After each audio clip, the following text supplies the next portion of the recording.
Você está aqui no canal Outro Livro. Eu sou o Ricardo Pedrosa Alves. Você que está chegando agora, eu quero pedir a sua inscrição aqui no canal para ajudar a essas conversas literárias circularem mais na internet, né?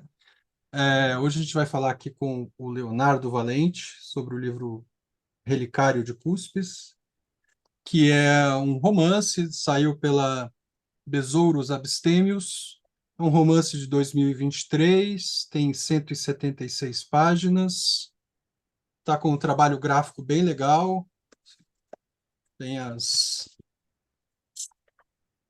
cores aqui dos girassóis evocados no livro, a capa está bem legal também, dá um tratamento bem interessante à simbologia que o livro expõe para a gente, né, dentro do contexto da narrativa.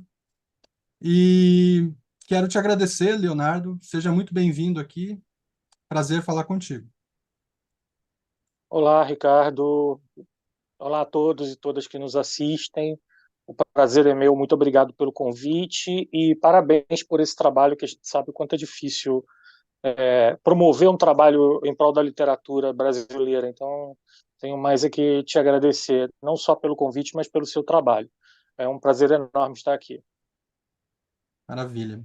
O difícil do trabalho é justamente a gente fazer com que essas conversas cheguem a mais pessoas, né? Por isso que eu sempre peço inscrição aí de quem está assistindo, peço compartilhamento, quem já está inscrito, né? Que possa conversar com as pessoas sobre o canal, né? Ampliar aí esse espaço de interlocução, que no fim das contas eu procuro trazer aqui, eu e a Ana, que às vezes apresenta aqui comigo, trazer muita gente, né? Uma diversidade com qualidade, essa é um pouco a ideia.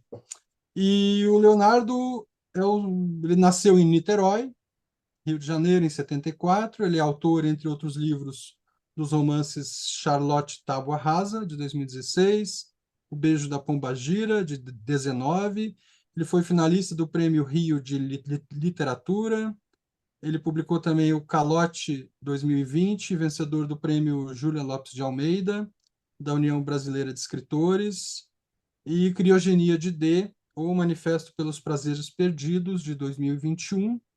Seu romance anterior, traduzido para o inglês e o espanhol, foi publicado já em 5 países e adaptado para o teatro. O Relicário, inclusive, está sendo traduzido agora, depois a gente vai falar disso. Leonardo, legal mesmo estar conversando aqui contigo, porque o seu romance é muito, muito especial, eu diria, no contexto da literatura mais, assim, dos últimos anos, pelo menos do que eu tenho lido, em termos de linguagem, em termos de pegada mesmo. Mas eu não conheço esses teus livros anteriores, talvez você pudesse começar nos explicando um pouco como é que você situa esse livro no seu percurso literário.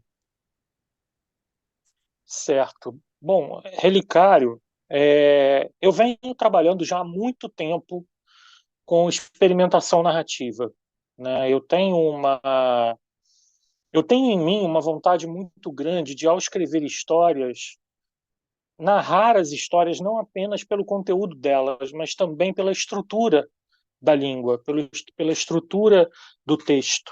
Isso sempre foi uma característica minha e que está presente em vários livros, especialmente de 2019 para cá. O Beijo da Pombagira, eu acho que foi a minha primeira experiência mais sólida nesse sentido, que é um livro que tem os capítulos em estilos discursivos diferentes. Ele brinca com a reação do leitor em relação a estilos narrativos. O primeiro capítulo dele é a linguagem mitológica, como se fosse um evangelho. O segundo capítulo é um artigo científico. O terceiro capítulo são matérias de jornal. Então, eu vou provocando reações no leitor a partir da mudança de discurso. É muito interessante, Ricardo, porque no capítulo, o como as pessoas, na verdade, elas se adaptam à linguagem, o como elas estão adaptadas a determinadas linguagens. O capítulo, por exemplo, do discurso do artigo científico, as pessoas interpretam como verdade. elas vêm me perguntar por que realmente um artigo? E aí, essa bibliografia que eu não achei, onde é que eu acho?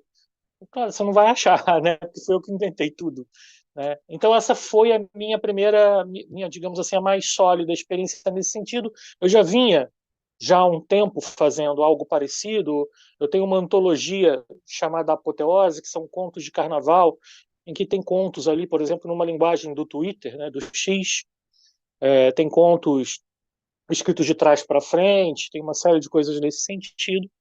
Mas é, depois disso, o que eu tenho de mais relevante, o Criogenia, do ponto de vista da literatura disruptiva, ele também é muito simbólico para mim, e ele causou um certo impacto, porque o personagem ou a personagem não tem gênero definido, ela se reveza entre masculino e feminino no texto o tempo todo, né? Sou feroz e ardilosa, então você vai articulando os adjetivos e substantivos no masculino e no feminino justamente para causar essa indefinição. Isso provocou um impacto considerável.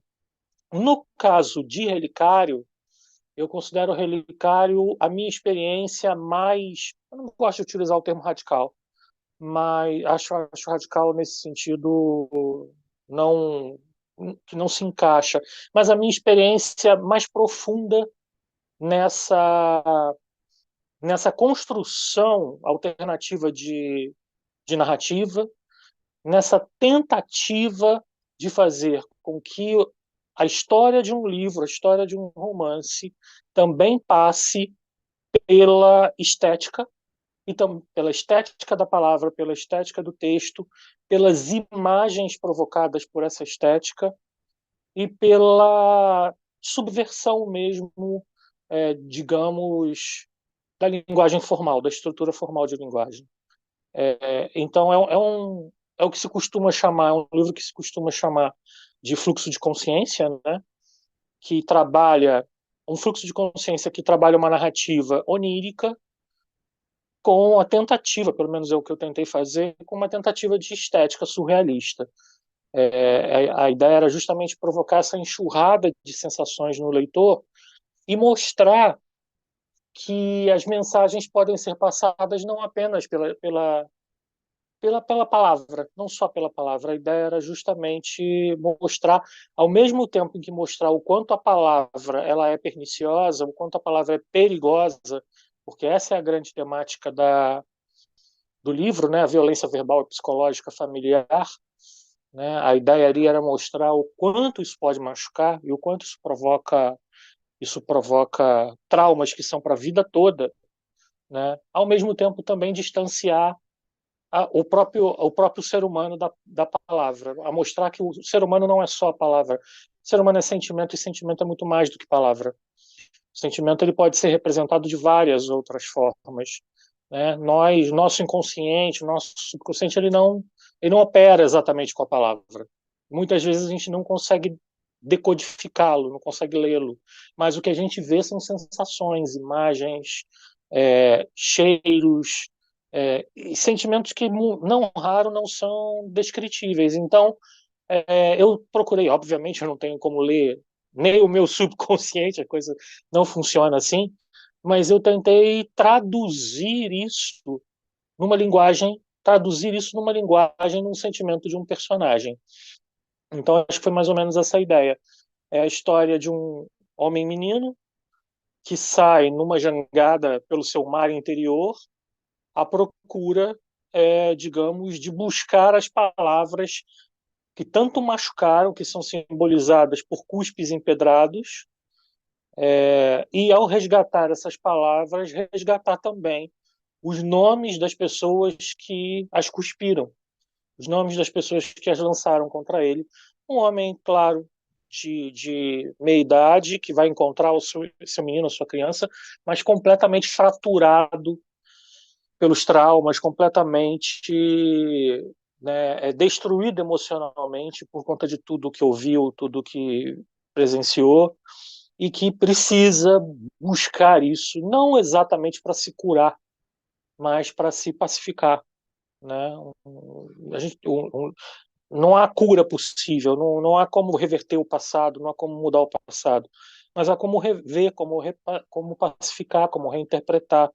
Então, esse livro ele é uma jornada, digamos, desse personagem, né, dessa personagem pelo seu mar interior, pelo seu mar do inconsciente. E aí, claro, abriu-se o campo para que eu pudesse fazer, digamos assim, qualquer coisa no sentido estético, de viagem, narrativa, né? O campo estava aberto para isso. Acho que se você deixar, eu falo demais, então acho que eu já falei bastante. Eu acho que é isso. Foi um livro que te deu prazer ao escrever, porque ele vai muito fundo, né? Vai muito dentro, vai muito fundo, trabalha esse aspecto analítico, psíquico, de uma forma muito intensa. Mas ele te deu prazer ao escrever? Assim, quanto tempo você levou escrevendo esse livro e que relação você teve com a escrita dele? Assim? Esse livro está sendo. É, é, ele estava sendo produzido, pensado há muito tempo. A ideia de fazer um livro sobre violência verbal é muito antiga, mas ele mesmo foi escrito em um ano e meio, não é muito tempo, né, para a produção de um livro. Agora, prazer, eu vou te dizer que no início não. Esse livro me deu foi muita dor. Foi um processo extremamente doloroso produzi-lo. Assim, eu tive que entrar em cenas, em situações que, que mexiam muito comigo também, porque eu tive que acessar repertórios meus e colocar esses repertórios no personagem, né? E isso, claro, é um exercício não raro doloroso. O prazer ele vem com o resultado. Uhum, Ele vem com o resultado. Quando eu comecei a ver que aquilo que eu estava fazendo era resultava em algo realmente, né? Aquilo me deu muito prazer. Me deu prazer e me deu dúvida também, porque eu sou o primeiro leitor de mim mesmo, né? Então, eu comecei a ler o livro, eu li o livro dezenas de vezes, eu li o livro dezenas de vezes antes de mostrar para alguém, eu não estou acreditando que eu estou provocando isso. Para mim, eu estou provocando. Eu não sei uhum, se eu vou provocar isso no outro. uhum. Né? E aí, o que eu fiz? Eu comecei a pedir leituras, a solicitar leituras. Leituras de amigos escritores, então foram mais de 15 leituras. Em todas elas, o retorno que eu tive foi parecido, foi semelhante. Eu falei, pronto, eu estou conseguindo fazer a sintonia que eu quero, ele está pronto para poder passar pelo processo de revisão, de preparação para publicação. Mas foi uma epopeia. Foi uma epopeia e às vezes eu precisava, eu moro aqui perto da praia, né, de Icaraí, às vezes eu precisava parar tudo, sair, andar no calçadão e falar, eu tenho que esvaziar minha mente porque está difícil. Hoje está difícil, hoje está complicado. Tinham passagens, cenas que foram muito, muito, muito dolorosas. E o que eu vejo em algumas leituras é a provocação desse sentimento, né, Uhum. dessa dor. Bom, ninguém pode dizer que eu não avisei, porque na epígrafe eu digo exatamente isso, né, que Claro. interessa menos o que a palavra diz e mais o quanto machuca, né? Uhum, uhum. Então a ideia era essa. Você sabe que eu tomei esse machuca, né, na medida em que eu fui lendo, até porque, assim, eu faço uma leitura que é a leitura. Eu procuro o máximo possível ser um leitor ingênuo ali, mas claro que venho com muita informação também, né? Então, a minha leitura também é técnica nesse sentido.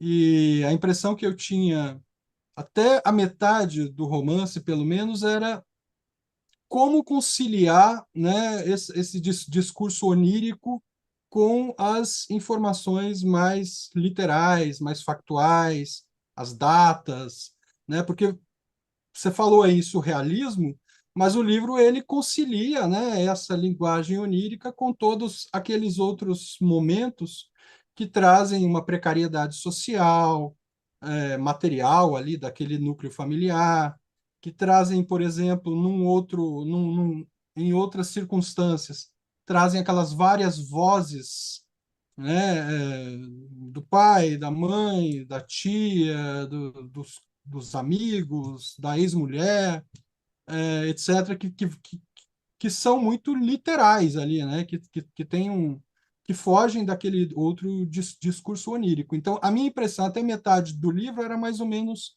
como conciliar isso, né? Porque parecia assim, eu estou acompanhando e ao mesmo tempo não acompanhando uma história.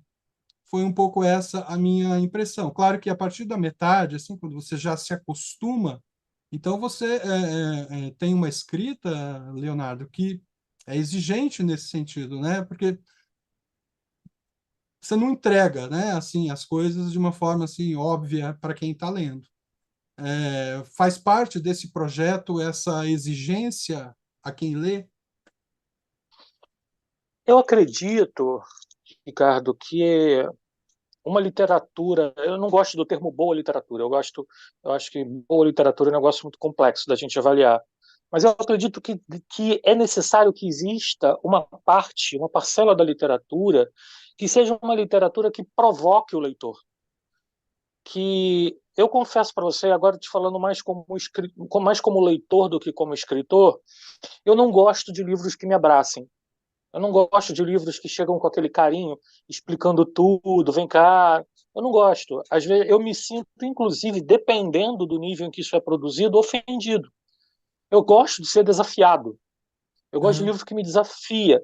De livro que, inclusive, de livros que mostrem lacunas, que mostrem sombras e que deixem para mim, inclusive, a união dessas lacunas, a interpretação desses pontos cegos, né? Então, essa é uma coisa que está presente no meu gosto pessoal de leitura e, consequentemente, eu tento fazê-la no processo de escrita.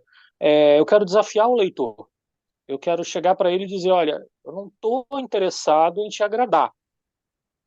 Agora, se você chegar até o fim comigo, eu vou talvez te dar alguma sensação, talvez te dar alguma mensagem, né? Acho isso necessário no momento em que a gente está vendo uma literatura bastante pasteurizada, bastante uniformizada, em muitos sentidos. Eu sei que, digamos que eu nasci na época errada, eu não estou escrevendo a tendência da moda literária, mas é isso, eu acho que a produção é essa. Então, a minha, a minha ideia inicial, quando você falou dessa mesclagem entre a parte onírica e a parte mais realista, é intencional, claro. A ideia era jogar no mar e puxar também. Jogar no mar e puxar, trazer o leitor e falar: olha, tem isso aqui. Você deve ter reparado, as mensagens elas não têm ordenamento cronológico, elas estão ali misturadas, elas vêm também, em certa medida, do emocional. Né?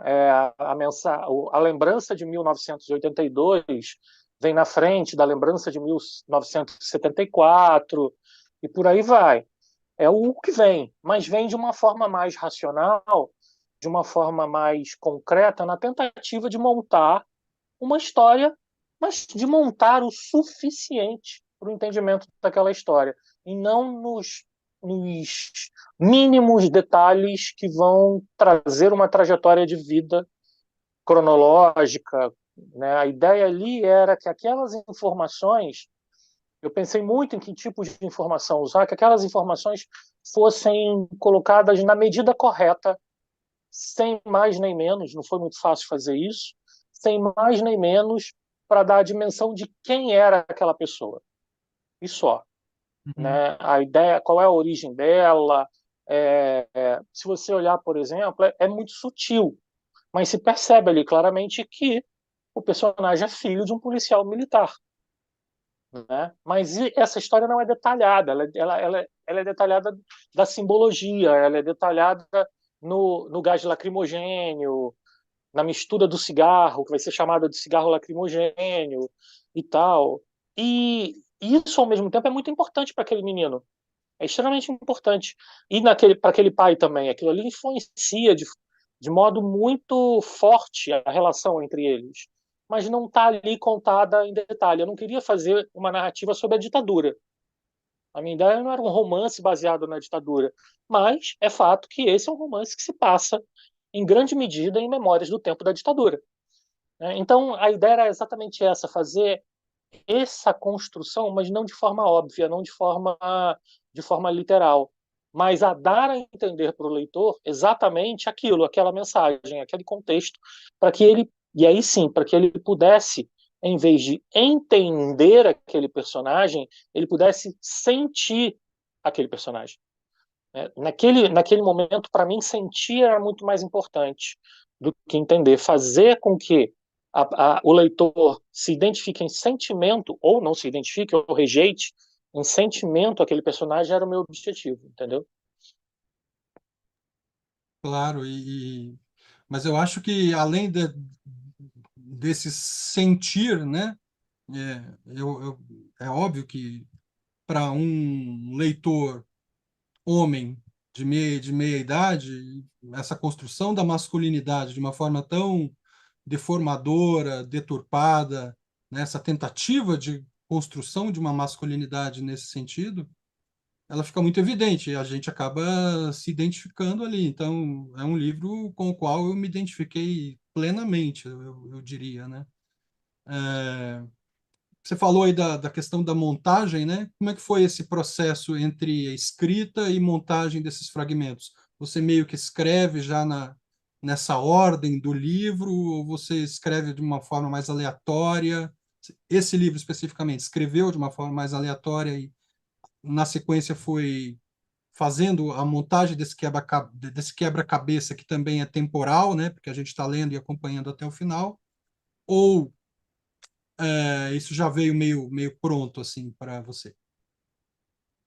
Só voltando um pouquinho para responder uma pergunta, uma questão sua que eu acho que é importante, é a construção da identidade masculina nesse livro. Isso está causando um reboliço muito grande, digamos assim, entre alguns leitores especialistas, dizendo, alguns estão falando que esse é um livro de construção de gênero extremamente passível de análise, porque o que está ali, o que está sendo colocado ali, em certa medida não sou eu que estou falando, por um autor é muito difícil você se colocar nessa posição, né, falar Uhum, as interpretações daquilo que estão sendo feitas, mas claro. a relação de um personagem masculino, de gênero masculino, com o patriarcado de uma maneira bem diferente do que se costuma ver, né? Ou seja, a opressão do gênero masculino pelo próprio patriarcado. Porque a gente sabe disso também, né? E sem nenhum proselitismo e sem nada, sem nenhum discurso conservador, muito pelo contrário nesse sentido, mas é uma tentativa de também mostrar que o patriarcado é uma sociedade tóxica para todos, né? Que ela é uma sociedade que destrói a todos. Agora, indo no teu ponto objetivamente, nesse livro especificamente eu comecei na ordem cronológica e em um determinado momento eu subverti. Assim, ele foi indo certinho na ordem que eu queria, mas num determinado momento eu precisei ir para frente e escrever determinadas partes na frente para que eu pudesse é, é, reconstruir a própria história. Por exemplo, o final não é um final assim, é um final duro, é um final complexo nesse sentido, que eu precisei escrevê-lo antes, para que eu pudesse costurá-lo com o resto do livro. Se eu não fizesse isso, eu não conseguiria dar conta. Uhum. Então, a parte do mergulho na região abissal, seguida até o desfecho do livro, foi uma parte que eu fiz antes de chegar à metade do próprio livro. Então, porque eu precisava desse momento para fazer com que o livro chegasse aonde eu queria. E olha, eu vou te contar, foi uma parte dificílima de escrever. Foi muito difícil, porque até o primeiro terço do livro eu ainda não tinha muita ideia de como seria o desfecho dele. Isso acontece muito comigo. Às vezes eu acho que o desfecho é um e a coisa ganha outro rumo, vai mudando, né? Uhum. E nesse livro especificamente a dúvida era maior. Eu não costumo ter tantas dúvidas assim.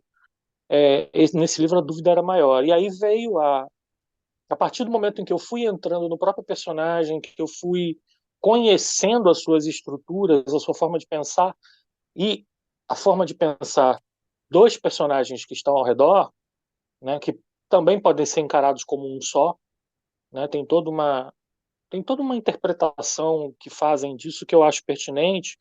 Mas ao conhecer a dinâmica desses personagens, eu consegui entender o que eles queriam dizer na história. Quem era cada um na história, qual o papel deles na história. E aí o final ficou mais fácil. Mas não foi fácil escrever aquela parte final. Foi bastante doloroso e, engraçado, constrangedor. Eu me sentia constrangido em escrever determinadas coisas, em fazer determinadas coisas. Isso foi uma. Acho que eu não falei isso ainda para ninguém, em nenhuma entrevista. Eu me sentia constrangido. Eu sentia um certo constrangimento em escrever determinadas partes. Parecia que eu estava violando alguma lei, parecia que eu estava ultrapassando algum limite. Isso está no nosso repertório, né? Como se alguma coisa virasse no meu ouvido e falava: agora chega. Do tipo, não, agora você foi longe demais. Agora você ultrapassou uma linha. Cuidado. Isso é o nosso histórico, né? O nosso conservadorismo, as nossas, os nossos recalques, os nossos problemas familiares, tudo isso vem à tona e fala: não, para com isso, para com isso. E Uhum. quanto mais essa voz falava para com isso, agora eu tô aqui, desculpa.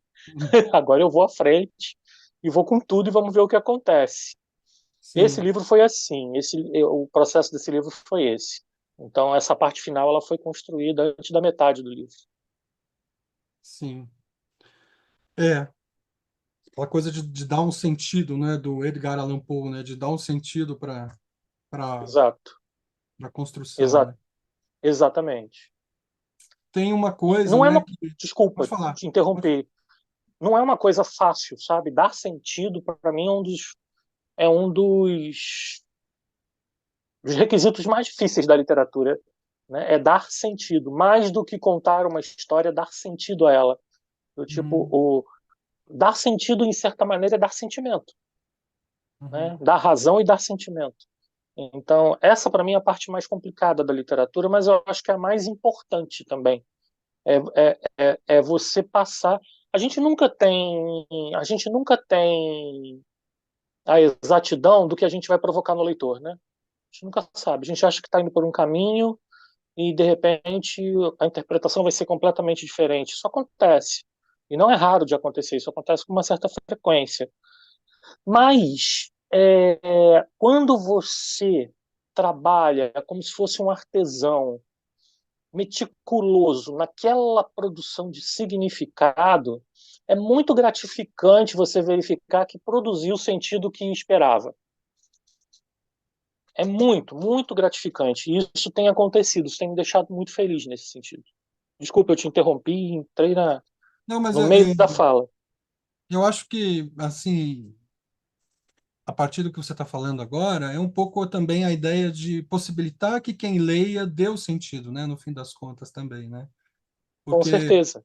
entregar o sentido não é algo que você faça aqui, porque inclusive tem muito esse trabalho artesanal de montagem desses elementos mínimos com os quais você trabalha, né? Determinados cores, a questão dos girassóis, uma série de elementos da precariedade material daquela família que são retomados e rearranjados. Então, tem esse trabalho artesanal que foi um dos aspectos que no seu livro, de fato, me encantou bastante. A forma como você vai rearranjando, parecia uma leitura de um caleidoscópio, a forma como você vai rearranjando aqueles vários elementos em diferentes formatos ali, e aquilo aos poucos vai criando uma nebulosa de sentido ali para quem está lendo. Eu falo nebulosa, né? Mas uma das coisas, indo para outra metáfora que atravessa o seu livro também, que é a questão líquida, né? O aspecto da metáfora da navegação, da jangada, dos ambientes líquidos, e aquele ritornelo do choro, né? Que acontece o tempo todo. Você falou há pouco aí, Leonardo, que você falou? Você falou que nasceu na época errada, né? Eu diria que talvez até no lugar errado, porque assim, no Brasil, principalmente no ambiente aqui da língua portuguesa, o surrealismo, pelo menos no Brasil, em Portugal isso é diferente, Mas no Brasil, o surrealismo é algo bastante marginal, a gente pode dizer assim, dentro da literatura hegemônica, né? A gente tem É, essa questão do documento, do realismo, assim, que vem desde sempre, né? A gente pode até dizer isso. E é, então a sua opção é bem radical. Você não gosta da palavra radical, mas é bem radical nesse sentido. essa frase não é minha, para falar a verdade, eu tenho que dar o crédito a ela. Do Quem disse radical? que, não, do ter nascido na data Ah, errada, sabe? Essa frase, na verdade, eu ouvi e concordei plenamente com ela numa entrevista que eu não lembro exatamente aonde, que o Julian Fuchs deu, falando sobre estilos literários. Ele fala: olha, quem escreve fluxo de consciência, literatura disruptiva, mais radical, isso aqui nasceu na época errada. Por outro lado, ele segue essa digressão, esse raciocínio, fazendo uma crítica à formatação atual da produção romanesca no Brasil, o quanto isso está começando a encontrar a sua saturação, né? O uhum, quanto as opções de mercado, quantas opções editoriais estão encontrando a sua saturação. Eu identifiquei aí, Ricardo, um sintoma, porque há alguns anos atrás isso sequer estaria na pauta. Isso seria colocado na pauta. Não se discutiria a hipótese de uma literatura de um fluxo de consciência. Isso não seria colocado, apesar do Brasil ter uma tradição muito forte nessa produção, há décadas atrás. Né? A gente tem grandes nomes em fluxo de consciência. Não em surrealismo, concordo plenamente, mas em fluxo de consciência a gente tem essa tradição. E esse ano eu também vi um outro sintoma que me deixou positivo. Digamos que assim, eu faço uma força para ser positivo uhum, em relação a um monte de coisas, mas um deles, por exemplo, foi o papel, a performance, digamos assim, tradicional de um livro da Carola Saavedra chamado O Manto da Noite, que é um livro que eu gostei muito, é um livro que se aproxima muito do estilo de Relicário, é um livro onírico, é um livro muito decolonial, totalmente fragmentado, vai nessa mesma linha, e é um livro que conseguiu, por exemplo, essa história de prêmio literário para mim, eu já consegui me desvencilhar desse fetiche, digamos assim. Claro que eu já tive muito, mas esse fetiche já está, digamos assim, bem trabalhado. Mas foi um livro que conseguiu ser semifinalista do Prêmio Oceanos. Isso para mim, claro que tem a força da Carola Saavedra, tem a força da editora que o publicou, mas mesmo assim é um livro que poderia ter sido substituído por outro dos muitos títulos da própria editora. E não, é um livro que está ali, foi ali, chegou lá. Isso também, para mim, foi um sinal que chamou a atenção. Ou seja, tem alguma coisa, ainda que embrionária, que talvez venha a dar essa dinâmica de uma literatura, não de substituição, agora vai se fazer isso, mas de aceitação de uma diversidade maior. Né? Mas você tem razão. A minha opção é uma opção, digamos, mais dolorosa, digamos, um caminho maior, né? Mas, assim, ela hoje é muito mais consciente do que já foi. Ela era mais instintiva, hoje ela é bem consciente. Então eu tô bem ciente das performances, bem ciente das consequências e bem ciente de que eu estou produzindo literatura para a vida. Eu não estou produzindo literatura para um ano ou dois. Eu uhum, não quero pensar o livro com esse tipo de mentalidade do tipo, agora passou, ganhou prêmio, não ganhou, fez isso, fez aquilo, uhum, fechou, pensa em outro. Não. Eu estou pensando na literatura, na minha função da literatura, como uma trajetória de vida. E não como uma trajetória só dos livros, mas o que eu pretendo com eles. O que eu pretendo passar, o que eu pretendo fazer. E o que me motiva, pelo menos nesse momento, pode ser que isso mude mais à frente, eu também já escrevi muita coisa política que eu ainda nem publiquei, em outros estilos, mas o que me motiva nesse momento é, no sentido narrativo, esse tipo de transgressão, digamos assim, esse tipo de provocação, acho que é o melhor termo que eu posso usar. Esse tipo de provocação, de mostrar, olha, a gente pode contar dessa forma. A gente pode fazer Uhum. desse jeito. Eu posso provocar isso, isso, isso dessa forma aqui também.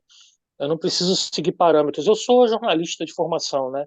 Eu trabalhei mais de 10 anos em jornal e sou acadêmico também, trabalho em universidade. Eu já trabalho tanto com textos tão formatados obrigatoriamente, pelos quais eu não posso fugir, dos quais eu não posso fugir. No jornalismo você não pode fugir de determinados formatos, ponto, é aquilo. E na academia pior ainda, você não pode fugir de formato nenhum. Você tem aquele texto clássico que tem que ser obedecido, que tem que seguir a regra. E se eu fosse na literatura também me obrigar a formatações, sejam elas populares ou não, vendáveis ou não, eu acho que eu não continuaria seguindo. Se não for para escrever alguma coisa que me dê prazer, que me liberte, que me faça sentir mais vivo produzindo, trabalhando com a linguagem, provavelmente eu não insistiria, né? Então, eu tenho um preço a pagar, não tenho a menor dúvida que eu tenho um Uhum. preço a pagar. Mas, enfim, faz parte, né? Pois é, eu estava lembrando enquanto você falava que Cristina Judar me deu uma resposta muito parecida com a sua, inclusive, porque Adoro a Cristina. o texto dela também vai nesse sentido, né, de trabalhar com simbologia em muitos aspectos, né, com onirismo e ela também vem do jornalismo, né? Então, Adoro, adoro a Cris. Resenhei Elas Marchavam Sob o Sol.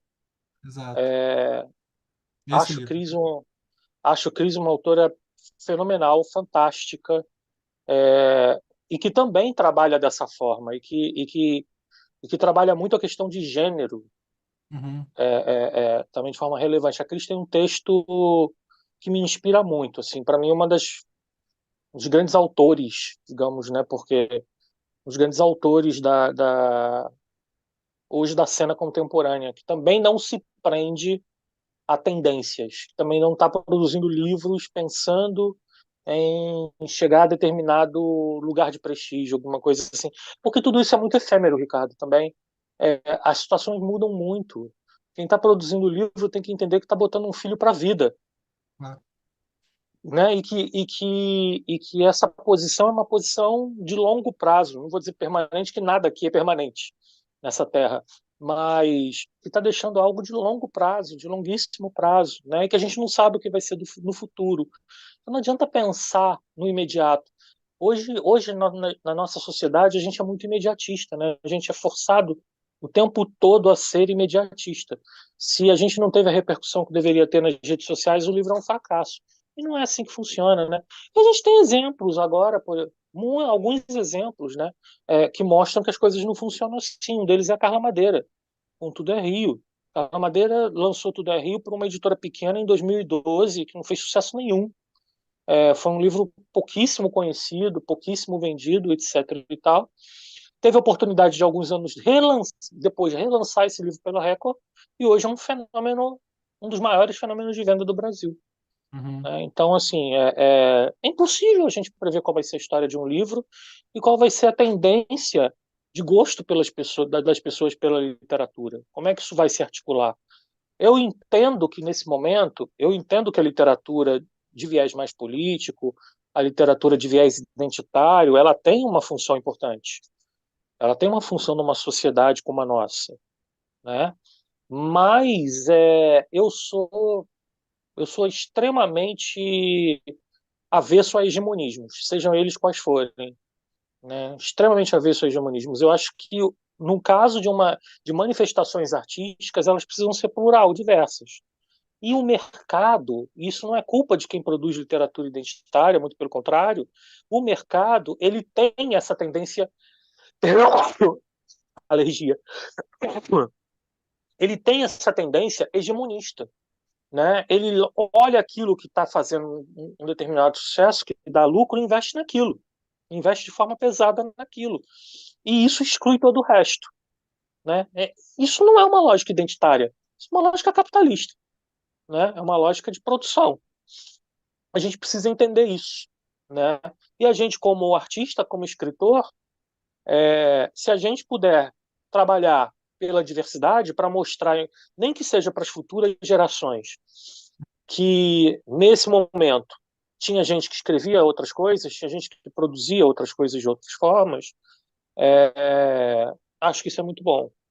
E você estava falando do Brasil também, uma coisa interessante. Meu último livro foi publicado na Argentina, ele é um fluxo de consciência. E a Argentina tem muito mais predisposição a esse tipo de literatura do que o Brasil, ou pelo menos ela demonstra isso, né?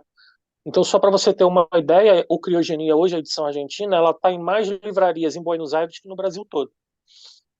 Para a gente também ter esse balanço, digamos assim.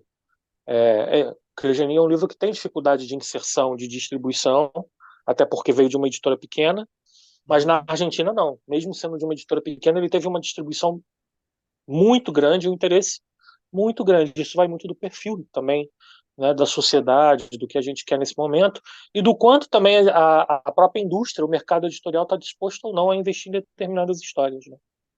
Uhum. Pois é. Você falou mercado e você espirrou, né? Já teve uma alergia aí. É verdade. É verdade. O Alguma coisa. inconsciente fala, É, mas o eu corpo estava também. pensando que o mercado, no fim das contas, ele acabou. O mercado é monopolizante, né? Monopolizador. E monopolizou a própria diversidade, né? A gente pode dizer, se a gente for pensar nas opções que a gente tem mais recentemente em termos do que chega com mais facilidade ao público e também do que chega nos prêmios também, né? Mas tem uma coisa que você falou antes, Leonardo, que não pensou muito o seu livro, ou não pensa a sua literatura muito como uma resposta ao imediato, né? Ao tempo presente. É, mas você sabe que, lendo o Relicário de Cúspis, aqui, eu, inclusive, vi muito a figura do Bolsonaro nas passagens referentes ao pai, né? Assim, seja por conta de descrição, seja por esse passado militar malogrado. é, Como é que você pensa essa... Que eu acho que tem uma entrada indireta, né? A gente pode dizer que é uma entrada indireta como uma resposta a esse momento político que a gente viveu. E o que você acha disso? Olha, provavelmente porque o machismo e a figura do defensor dos militares, ela tem mudado muito pouco com a história, né? É, a figura de um pai machista, policial militar, absolutamente agressivo, da década de 70, acho que essa história que foi resgatada agora pelo bolsonarismo, né? Parece que esse estereótipo voltou com muita força, aqueles valores voltaram com muita força. Então, o que a gente vê é uma reedição do que foi aquilo, do que foi, ainda que não uma ditadura formal, mas do que foi a construção de uma sociedade endurecida e disposta ao endurecimento político. O bolsonarismo ele reavivou isso dentro da sociedade brasileira. Ele me lembrou muito o que era a sociedade brasileira em 64 e até a década de 70, né, esse resgate, porque o golpe só aconteceu com o apoio da sociedade. O golpe não aconteceu do nada, né? Os militares tiveram apoio, o mesmo apoio que eles achavam que iam ter dessa forma, e que só não tiveram porque são incompetentes e que rolou muito medo ali, né? Ali Uhum. rolou um medo muito grande porque o contexto internacional também era outro. Então, são uma série de fatores que contribuíram para isso. Mas essa relação do caso do pai, né, com o que a gente faz com o bolsonarismo, ela é correta. Sim, mas eu acho que ela é mais correta por comparação do que propriamente por contexto atual, né?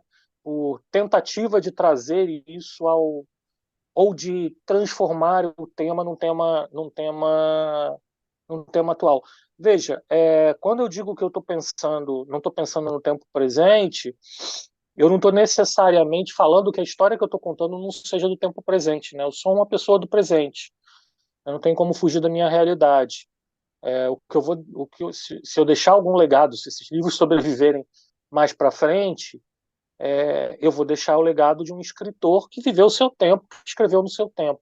Isso é indissociável, não tem como separar.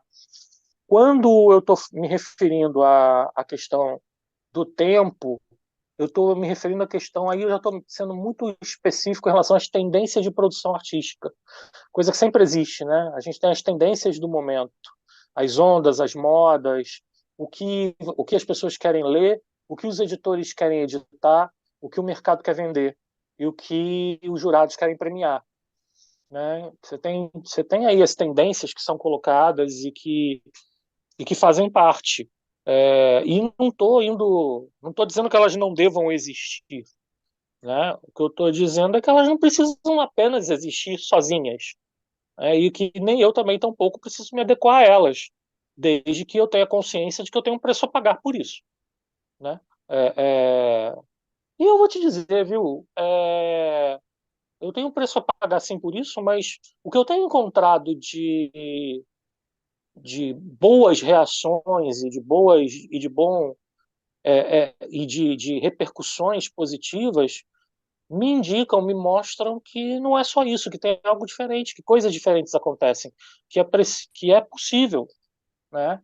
Eu posso até não ter um livro entrando no mercado mainstream, mas é um livro que está tendo para uma editora menor uma distribuição razoável, está tendo uma boa distribuição, está tendo venda razoável, está tendo retorno razoável.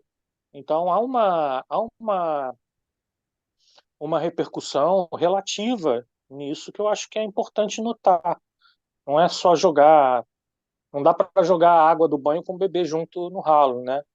A gente Uhum, também tem uhum. que ver que bons frutos isso gera. E é um trabalho de longo prazo, é um trabalho de formiguinha, uma construção de trajetória, né? Uma construção que às vezes leva tempo e cada um tem o seu tempo, né? Uhum. Cada um, uns têm trajetórias meteóricas, outros têm questões mais lentas, outros, cada um tem o seu momento, o seu tempo. Acho que se a questão é a seguinte, para que a gente escreve, né? Se a gente escreve por uma questão essencial, né? Se a gente está escrevendo por uma questão de vida mesmo, de motivação de vida, todas essas questões elas ficam menos relevantes, né? Elas perdem importância, porque você vai continuar escrevendo, você vai continuar fazendo, você vai continuar tentando, se aprimorando. E aí quem vai dizer é o tempo, né? Agora, se a gente escreve, muita gente hoje escreve por, não vou ficar citando nomes, mas muita gente hoje escreve por fama. Acho engraçado alguém escrever por fama, né? Pode fazer tanta outra coisa, pode ser influência, tem caminhos tão mais curtos nisso. Mas se você escreve por fama, está querendo fama, aí sim o imediatismo te compromete. A necessidade de retorno imediato te compromete. Então acho que é isso, né? Essa é a diferença desse tipo de produção. Pois é, mas é que a fama da literatura, ela dá a ilusão de ser mais permanente, né? De ser Dá. entrar para a ABL, por exemplo, né? Algo desse tipo, né? Que muita gente cobiça. Esse tipo, ou para as várias academias, né? Além da ABL e todas as outras, né?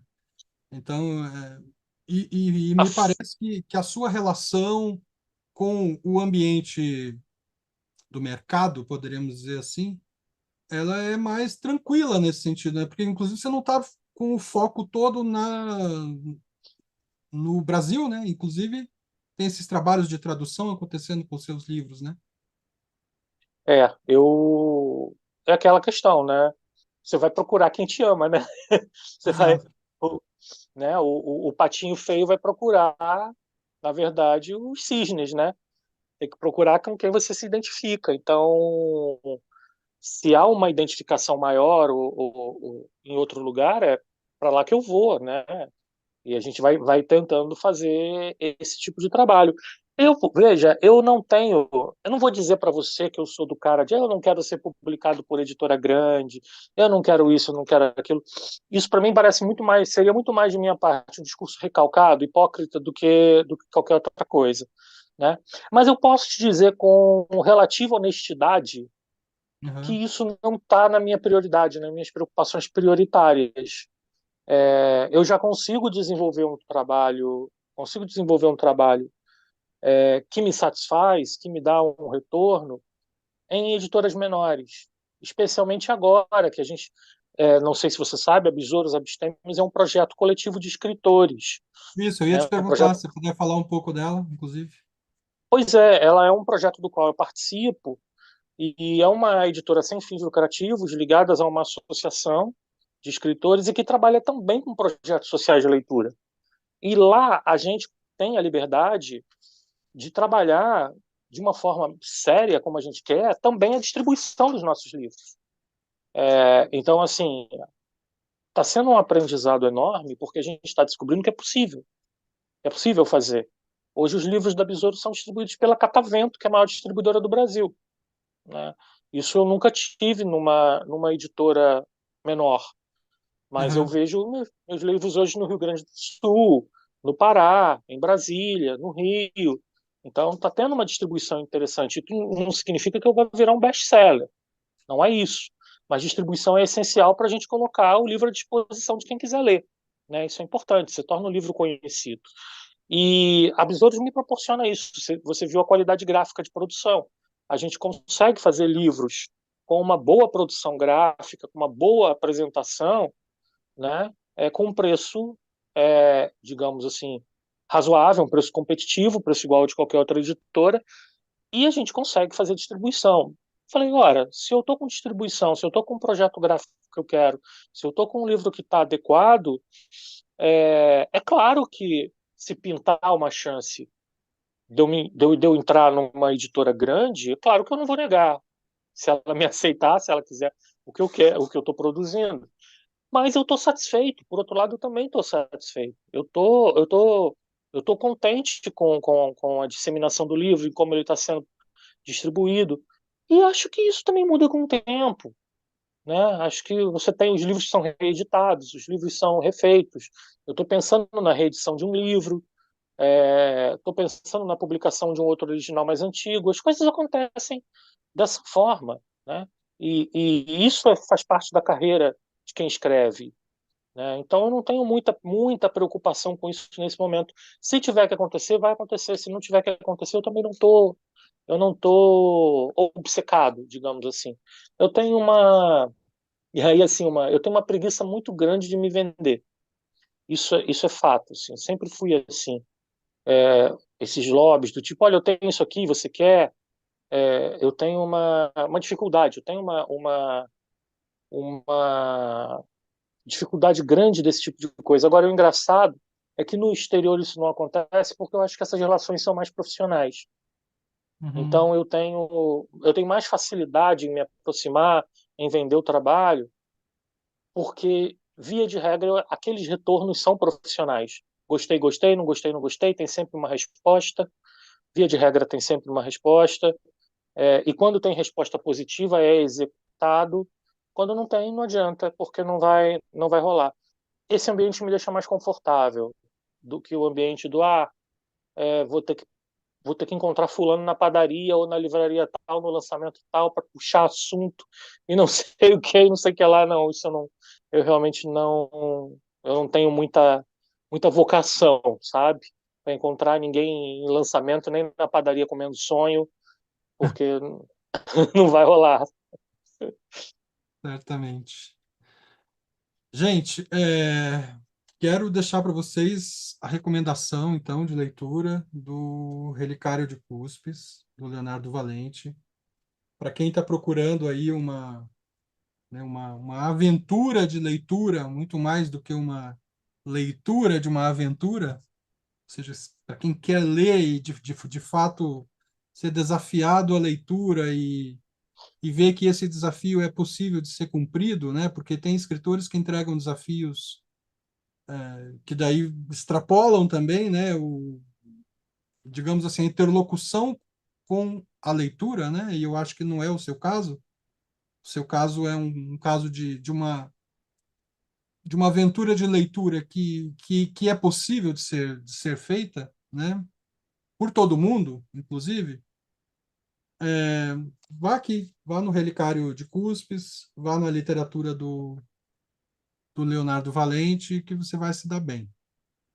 E foi muito prazerosa a leitura e claro, tem uma discussão em termos de tema, de fundo, de mensagem, que é muito significativa e que é muito importante, né? Esse mergulho em si, esse mergulho na história de família, esse mergulho na construção e deturpação de identidade, né? Como é que isso se dá num ambiente como o nosso, né? Muito, muito conservador. Então, recomendo demais o livro aqui do Leonardo. Leonardo, quero te agradecer aí a presença. Não sei se gostaria de dizer mais alguma coisa sobre o livro ainda, mas foi Bom, ótimo o papo. não, excelente, adorei. A hora passou e eu nem percebi. E se deixar, a gente vai falando, falando. Queria te Aham, agradecer. Você falou uma questão importante, né, sobre o livro para todo mundo. Se tem uma das preocupações que eu tenho na hora de produzir esse tipo de obra é não produzir uma obra hermética, né? uhum. Tem gente que tenta produzir, que faz uma obra fechada, uma obra hermética centrada nela mesma. Isso é uma coisa que para mim não vale a pena. Assim, você tem que produzir para o outro. Você produz literatura para o outro, ainda que você não o receba, que ainda você não né, o afague, você tá fazendo uma obra para o outro. Então não faz sentido produzir uma obra hermética. Isso que você tocou era muito importante. Eu acho que como finalização cai muito bem. E eu queria te agradecer. Foi ótimo o papo. Muito obrigado. Obrigado a quem assiste a gente. E parabenizar de novo você por esse trabalho, porque no Brasil é extremamente difícil a gente ter divulgação literária, ter debates sobre literatura, então a gente tem que valorizar todos os canais e todos os profissionais e intelectuais e escritores que ajudam e trabalham pela divulgação do livro. Muito obrigado por tudo. E obrigado a todos que assistiram também. Isso aí, gente. Agradeço também. Relicário de Cuspes. Podem buscar, eu vou deixar o link da editora para vocês buscarem na editora ou buscarem nas livrarias de rua, principalmente, né? Eu acho que isso é importante também fazer essa campanha pelas livrarias de rua, né? Principalmente. Leonardo, Perfeito. obrigado e voltamos aí semana que vem com mais outro livro. Até lá.